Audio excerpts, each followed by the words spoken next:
Hello, everyone. Welcome back to Total Football Talk. Thanks for joining me on this it almost feels like a day of mourning. We have had the shocking last night results of losing to Grimsby in the second round of the Carabao Cup.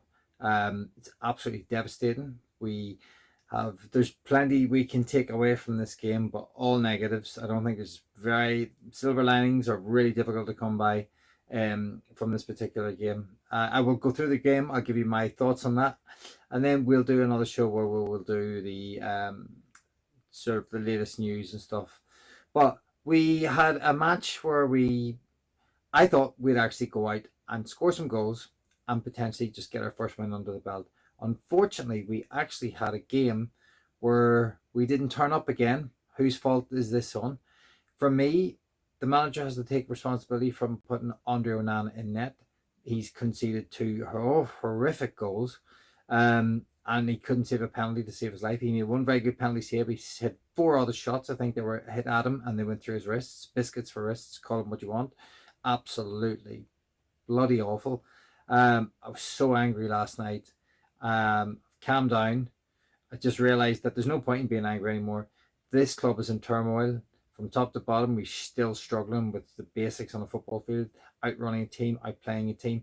Like, people talk about tactics, people talk about, systems.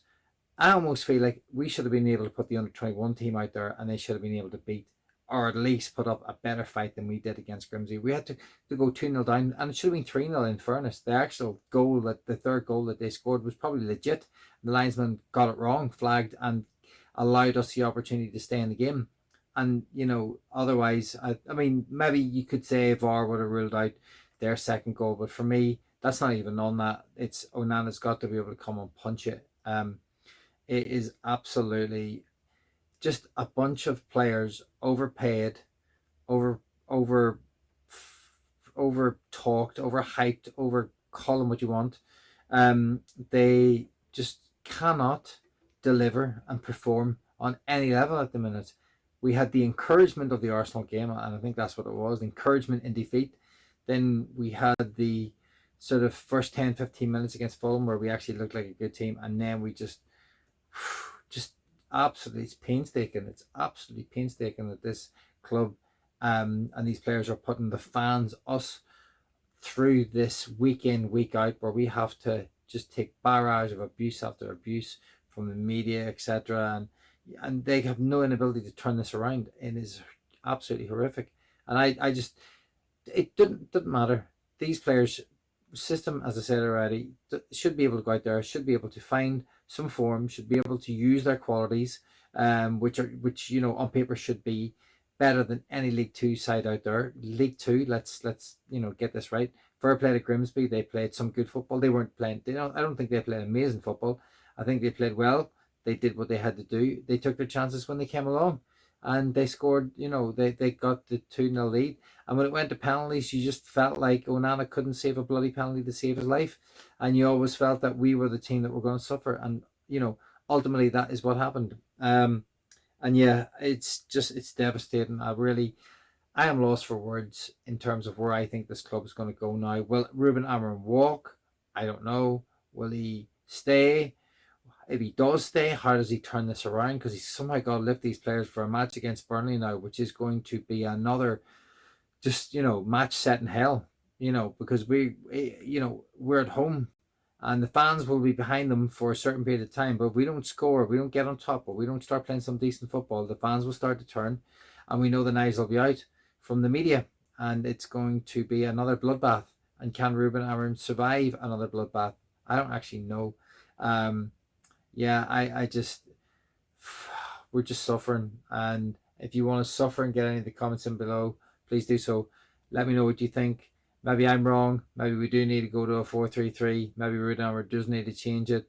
But I mean, for me, if he changes his principles, he might as well just walk away from the job anyway. Managers are stubborn. Yes, they can be flexible within a certain degree, but they also have to keep to the principles and the core values that they believe in their football systems. And I think that Ruben Amorim wants to believe in his system. He knows it's worked before, okay, in Portugal, but he had done well in European competition too. But Premier League, slightly different, but this isn't the Premier League. This is League Two. This is a League Two team.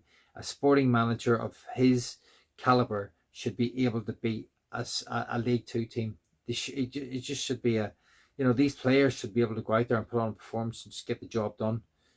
Get a comfortable win and just go 3-0 and walk away with their heads held remotely high. No, they have to suffer, go 2 down, bring it back to 2-all, nearly win it in the last seconds of the game, didn't do enough to get it across the line, and then have the embarrassment and shame of going out on penalties after having gone round the ringer in them. Penalties were still going on. We were playing Burnley on Saturday at the rate where we were taking penalties. They could have been playing all bloody night because Onana couldn't save one to save his life. I said 1 save and 4 went through his wrists. 4.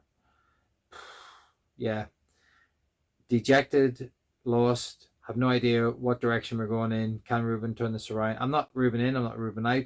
I just want to see this club somehow get up off their knees and fight for another day and help bring some sanity to our fan base, because we need something. This is not good for anyone supporter who's suffering with this, because we're all suffering together.